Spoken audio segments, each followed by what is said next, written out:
Pour ne rater aucune de nos vidéos, n'oubliez pas de vous abonner et d'activer la cloche. Je suis l'héritière d'un parti fondé par d'anciens Waffen-SS, j'ai perdu 3 fois l'élection présidentielle et je viens d'être condamné à 2 ans de prison ferme pour détournement de fonds publics et à 5 ans d'inéligibilité. Je suis Marine Le Pen, bien sûr, et depuis que j'ai claqué la porte du tribunal correctionnel pour ne pas entendre l'infâme jugement, je n'ai qu'un mot à la bouche. Ce que nous défendons, ce sont les fondements de notre démocratie. Faire un meeting de soutien à la démocratie, en faveur de la démocratie, pour la démocratie. Une démocratie mature, grande démocratie éclairée. Et les libertés démocratiques, démocratiques, c'est-à-dire en un mot, sur la démocratie. Démocratie! Bon, un peu pète sec sur la fin, mais bon, il faut tout de même féliciter Marine Le Pen qui a accompli au fil des années de gros progrès quand il s'agit de parler de démocratie. On peut carrément dire qu'elle s'est réconciliée avec un mot qu'elle avait beaucoup de mal à prononcer. Vous allez voir qu'il était parfois difficile de comprendre si elle était pour la démocratie ou si elle était contre la démocratie. Regardez ces archives, à une époque, tout ça n'était pas très clair. Un combat que nous avons gagné contre tous les sectarismes, toutes les pressions, pour la démocratie et pour la France. Cette exigence minimale, appliquée d'ailleurs dans de nombreux pays, n'en fait pas des pays antidémocratiques ou des pays anti-républicains. C'est ballot de buter sur la notion de démocratie quand on est censé la défendre. Mais vous allez voir que dans les archives, j'ai trouvé des choses moins drôles et surtout beaucoup plus cruelles pour Marine Le Pen. Au football, la VAR, V-A-R, c'est l'assistance vidéo à l'arbitrage. Et aux médias, la VAR, c'est la vérification de la parole des politiques. Dans ce nouvel épisode, on va s'intéresser aux prises de parole de Marine Le Pen après sa condamnation pour détournement de fonds publics dans l'affaire des assistants parlementaires du FN devenus RN. On va confronter ce qu'elle dit aujourd'hui à ses déclarations passées et croyez-moi, il y a du lourd. C'est parti. C'est une archive embarrassante pour Marine Le Pen. On la voit réclamer que tous les politiques, condamnés notamment pour détournement de fonds publics, ne puissent jamais se présenter à des élections. Alors forcément, le jour où elle n'a été condamnée qu'à 5 petites années d'inéligibilité, cette archive a refait surface. D'autant qu'entre le moment où Marine Le Pen a quitté vers midi le tribunal et son interview aux 20h de TF1, pendant ces longues heures, les chaînes de télé ne disposaient pas de beaucoup d'images pour illustrer cette actualité politico-judiciaire. Du coup, les porte-voix du Rassemblement national ont expérimenté la double peine. Sur les plateaux, ils ont dû commenter l'inéligibilité immédiate de Marine Le Pen, décidée par les juges, et ils ont dû se taire pour éviter de commenter l'inéligibilité à vie prônée par Marine Le Pen. Votre championne, Marine Le Pen, régulièrement, sur les plateaux télé, préconisait une justice implacable pour les responsables politiques. Elle demandait même que les responsables politiques ne puissent plus jamais se présenter en élection. Marine Le Pen elle-même pas à cette époque-là, elle n'a pas dit à un moment que tout élu condamné devait être définitivement empêché de solliciter la confiance des électeurs. Elle a dit ça. Marine Le Pen, régulièrement, a demandé des peines très dures contre ceux qui fautaient dans le monde politique. Elle voulait justement qu'ils soient exclus de la vie politique. On aurait entendu des déclarations. Là, c'est sûr que ça fait mal. C'est-à-dire qu'elle ne s'applique pas à elle-même ce qu'elle voudrait appliquer aux autres. La nouvelle présidente du Front National à l'époque n'a pas le mot assez dur pour s'en prendre aux élus condamnés. Écoutez. L'inéligibilité à vie pour tous ceux qui ont été condamnés pour des faits commis grâce ou à l'occasion de leur mandat. Inéligibilité à vie, à l'époque, c'était dans son programme présidentiel. Rendre inéligibles à vie ceux qui ont été condamnés, même pour des faits de détournement de fonds publics. Pourquoi pas pour détournement de fonds publics? Pourquoi pas pour emploi fictif? Évidemment, Catherine Siesky, cette archive, elle va lui coller au basque, un peu comme le sparadrap du capitaine Haddock. Oui, je pense qu'elle va lui coller à la peau. Je vous propose de rajouter une deuxième couche de sparadrap en exhumant une deuxième archive tout aussi cruelle pour Marine Le Pen. Dans cette autre pépite, vous allez voir que cette exigence d'exclure définitivement de la vie politique les élus condamnés dans le cadre de leur mandat, Marine Le Pen l'a réclamée aussi en 2011 sur BFM. Et comme en 2013, elle cible particulièrement les délits financiers, en prenant pour exemple le délit de favoritisme, pour lequel Jean-Marc Ayrault avait été condamné 15 ans plus tôt. Régalez-vous. Toute condamnation dans le cadre du mandat dans le cadre d'un mandat, devrait, à mon sens, et je l'avais déjà explicité dans mon projet, entraîner l'inéligibilité à vie de celui qui l'a commis. Parce que il y a une confiance qui est faite par la population, et le fait d'utiliser son mandat ou à l'occasion de son mandat de commettre des délits qui sont des délits graves, parce que le délit de favoritisme est un délit grave, m'apparaît devoir vous écarter de la vie politique. Je pense que ça contribuerait à restituer ce lien de confiance qui aujourd'hui a grandement disparu.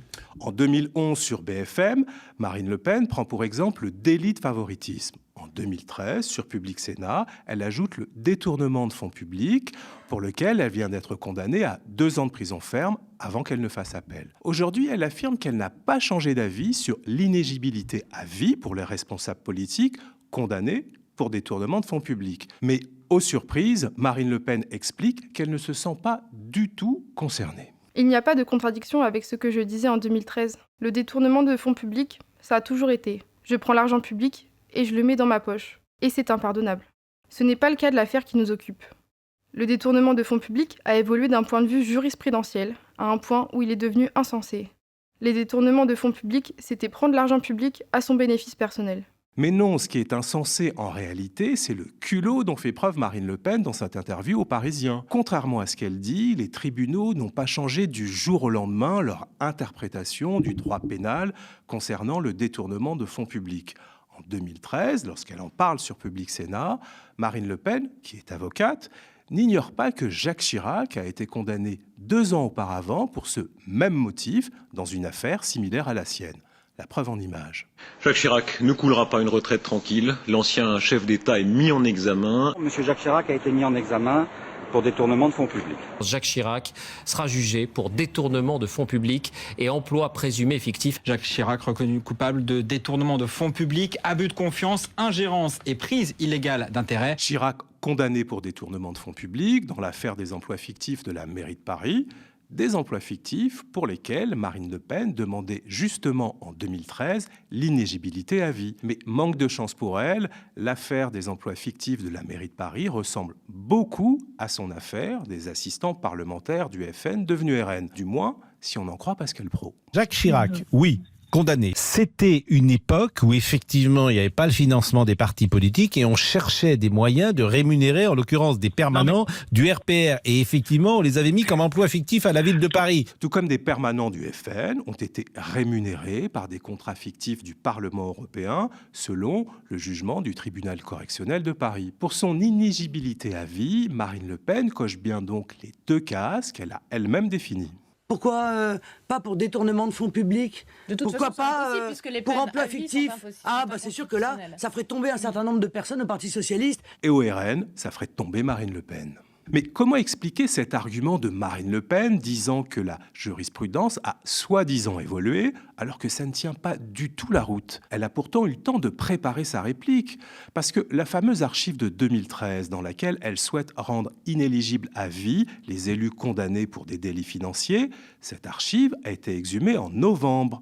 4 mois plus tard, tout ce qu'elle trouve à dire, c'est qu'elle ne se sent pas concernée. Même pour ses sympathisants, une telle énormité, ça doit être difficile à avaler. En fait, Marine Le Pen continue de faire ce que le jugement du tribunal lui reproche, c'est-à-dire nier les faits, malgré les preuves accablantes.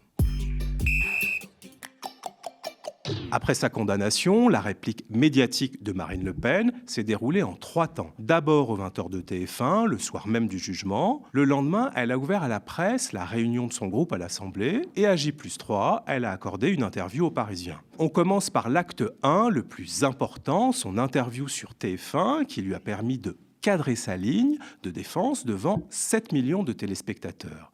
L'enjeu était de taille, il ne fallait surtout pas se rater, mais ces éléments de langage avaient comme un air de déjà-vu. Le jugement du tribunal de Versailles, qui constitue selon moi une injustice et une infamie. Quand l'injustice vient directement de ceux qui sont censés rendre la justice, il est évident qu'elle est plus insupportable encore que n'importe quelle autre injustice. Ce qui se passe aujourd'hui est une injustice profonde. Et oui, c'est surtout Nicolas Sarkozy qui a inspiré les éléments de langage de Marine Le Pen. Il faut d'ailleurs y voir une preuve supplémentaire que pour sa défense médiatique, la chef de file du Rassemblement national était vraiment à court d'idées. En choisissant de reprendre mot pour mot les formules de Nicolas Sarkozy, Marine Le Pen s'est tournée vers le meilleur expert en communication de crise.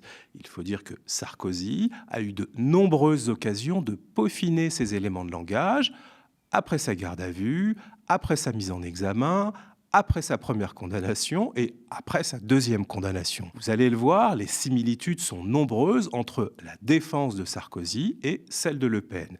Et dans les deux cas, c'est un peu surjoué. 3 semaines d'audience. J'ai été présente à toutes les audiences. J'ai répondu à toutes les questions. J'ai répondu à toutes les questions des heures durant. Dans une affaire de corruption, les mots sont forts. Où il n'y a pas un centime. Dans un procès où il n'y a pas un centime d'enrichissement personnel. Après tout, je ne suis pas au-dessus des lois, mais je ne suis pas en dessous non plus. Nous ne demandons pas d'être au-dessus des lois, mais pas au-dessous des lois. Je suis un justiciable qui n'est pas au-dessus des lois. Au-dessus des lois. Mais qui n'est pas en dessous. Mais pas au-dessous des lois. Je vous avais prévenu, ça se ressemble énormément, à tel point que Nicolas Sarkozy pourrait réclamer des droits d'auteur.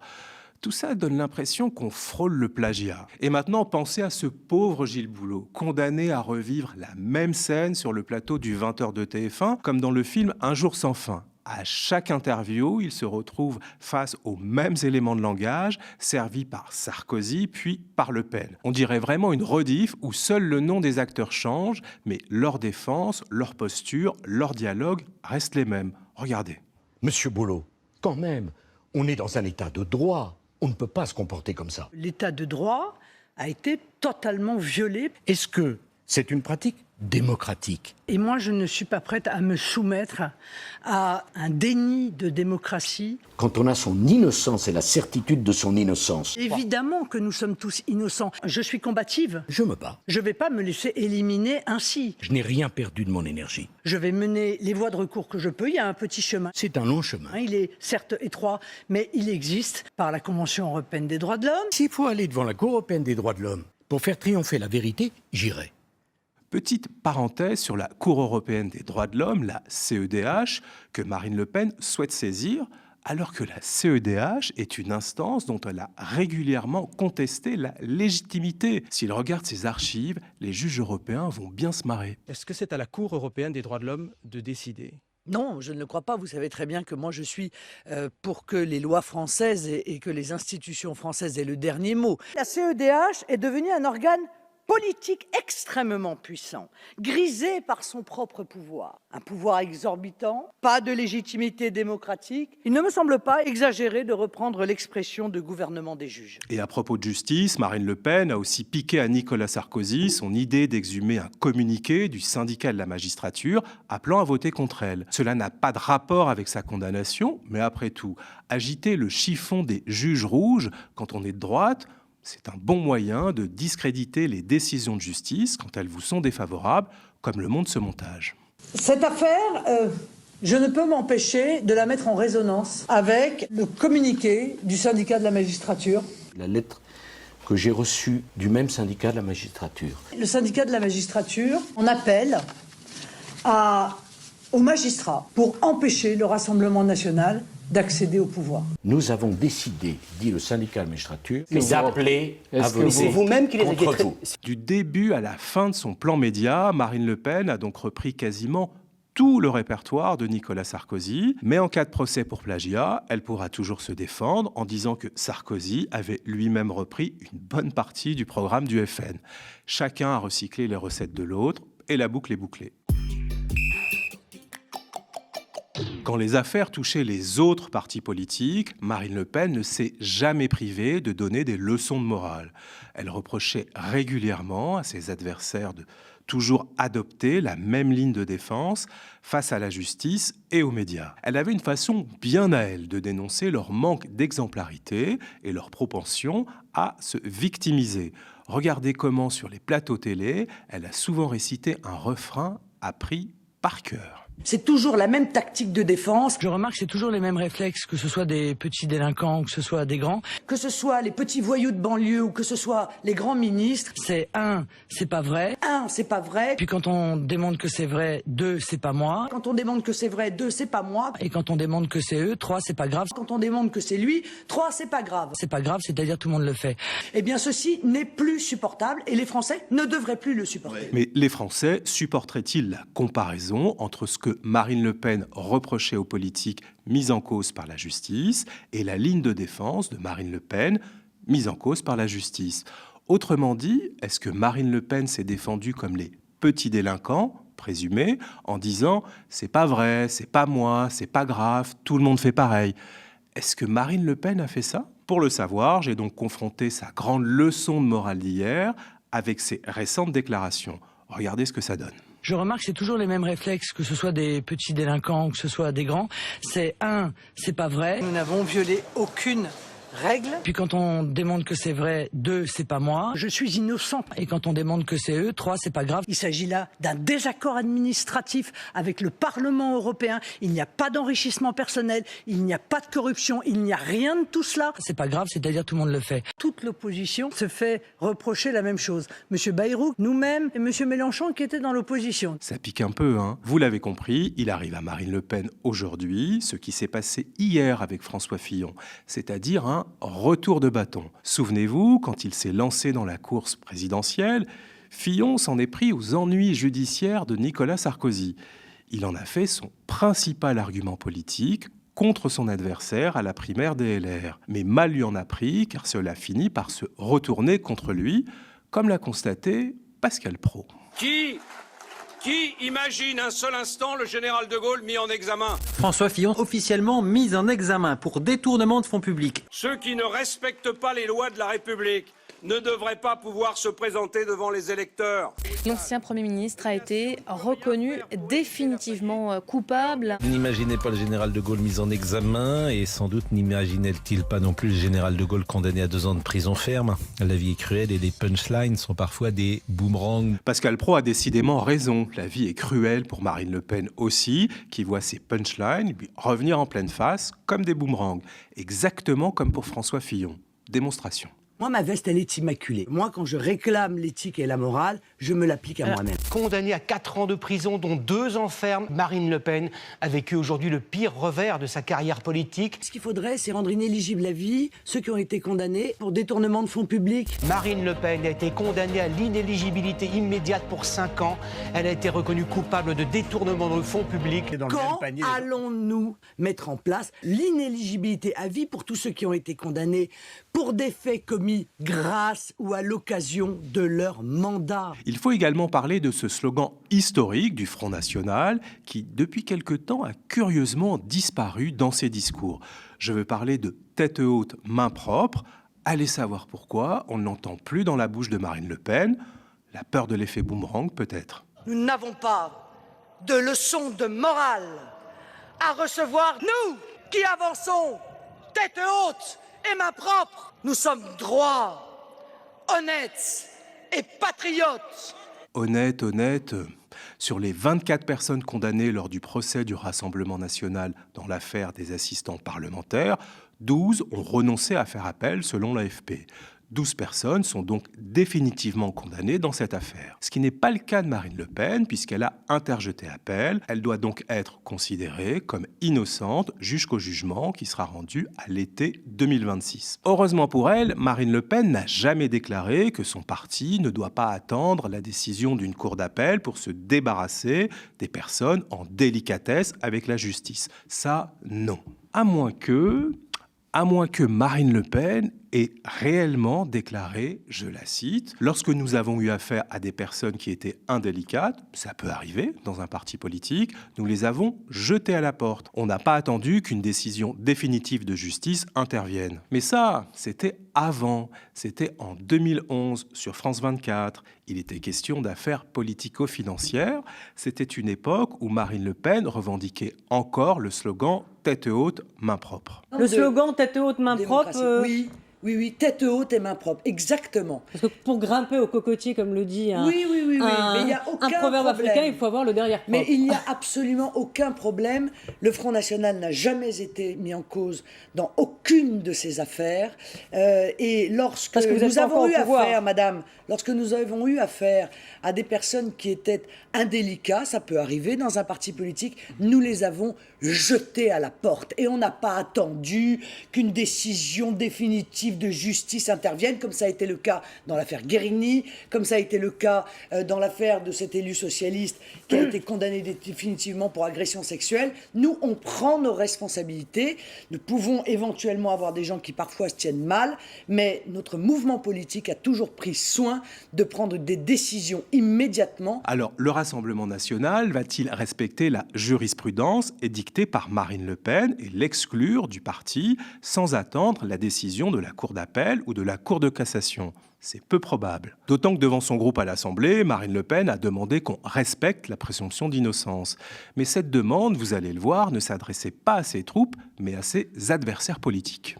Nous avons toujours défendu la présomption d'innocence, y compris quand nos adversaires politiques étaient mis en cause dans de multiples affaires. Nous ne sommes jamais montés au créneau pour profiter de l'occasion. Mais là encore, contrairement à ce qu'elle affirme, Marine Le Pen exige des autres ce qu'elle n'a elle-même pas toujours respecté dans le passé, comme la présomption d'innocence de Nicolas Sarkozy, qu'elle a bien piétiné. Sans attendre que les tribunaux se prononcent, Marine Le Pen l'avait quasiment déclaré coupable, comme en témoignent ses archives. Personne de sensé ne peut imaginer qu'un candidat à la présidentielle ne s'aperçoive pas qu'il a dépensé 23 millions de plus que ce qui est inscrit dans les comptes. Un candidat s'est autorisé à dépenser en trichant, en faisant prendre en charge par le mouvement politique la moitié de ses dépenses. Il est le pilier de cette affaire. C'est sur ses ordres. Il ne peut pas en être autrement que ces dérives financières ont été organisées. Décidément, tout ce qu'elle disait hier se retourne désormais contre elle. Absolument tout. Marine Le Pen se trouve prise au piège de ses propres déclarations. Vous l'avez vu, les archives sont accablantes. La candidate de moins en moins naturelle du RN à la prochaine présidentielle est aux abois. Sa détermination de façade à faire reconnaître son innocence cache mal une gestion de crise qui a rapidement atteint ses limites. Car si Marine Le Pen en est réduite à imiter la stratégie de défense médiatique de Nicolas Sarkozy, pourtant déjà condamné 2 fois par la justice, cela veut tout simplement dire qu'au RN, il y a panique à bord. Voilà, c'est terminé. Merci d'avoir suivi ce nouvel épisode de La VAR Politique. Si vous l'avez regardé sur YouTube, dites-nous ce que vous en avez pensé en laissant un commentaire, likez si vous avez aimé et restez connectés aux médias.